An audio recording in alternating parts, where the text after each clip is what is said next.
बांधकाम मंत्री महोदय आदरणीय राजेसाहेबांना विनंती करतो की सार्वजनिक बांधकाम विभाग विरार पूर्व पश्चिमला जोडणारा नारंगी येथील एक ओव्हरब्रिज बांधत आहे, रेल ओव्हरब्रिज। त्यासाठी सार्वजनिक बांधकाम विभागाने 25 कोटी रुपये खर्च केला आहे।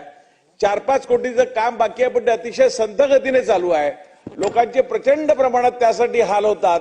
6 वर्षापासून हे काम चालू आहे, म्हणून ते तातडीने काम पूर्ण करण्याचे आदेश माननीय मंत्री महोदयांनी द्यावेत, अशी मी त्यांना आग्रहाची विनंती करतो। वर्षों से बंद है एक निर्माणाधीन पुल जो वसई विरार को ईस्ट और वेस्ट को जोड़ने के लिए बनाया जा रहा था। पिछले 8 या 9 वर्षों से कल उस पुल का, ओवर ब्रिज का उद्घाटन पालघर के पालक मंत्री के हाथों संपन्न हो गया।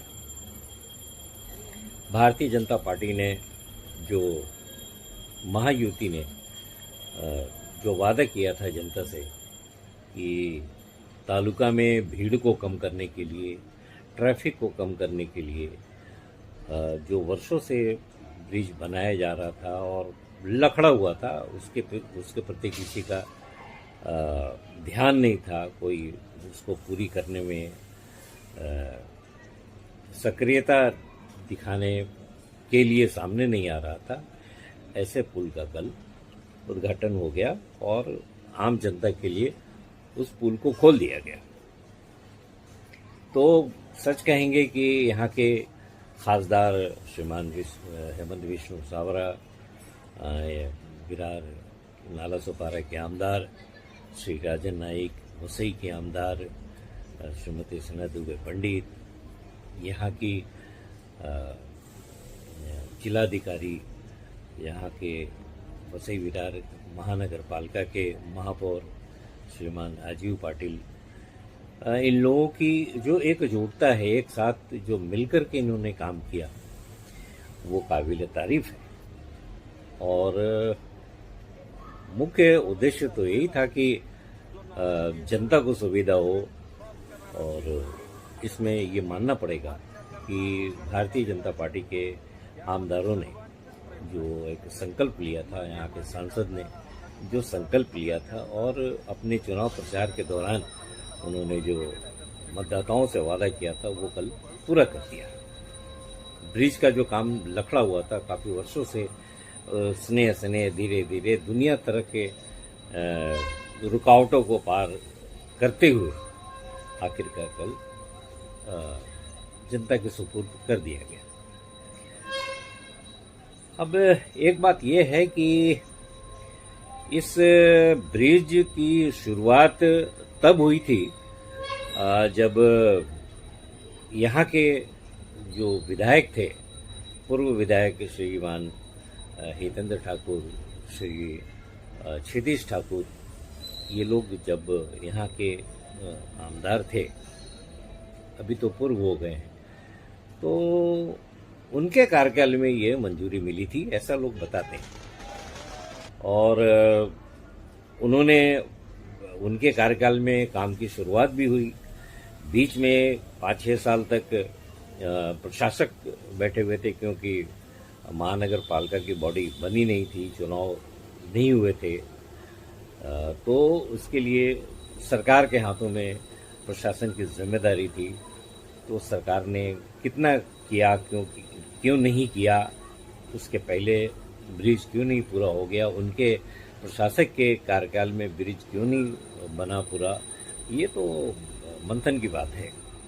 लेकिन इतना तो निश्चित है कि इस ब्रिज निर्माण की संकल्पना में श्रीमान हितेंद्र ठाकुर और श्री क्षितिज ठाकुर का योगदान तो था ही। तो कल जो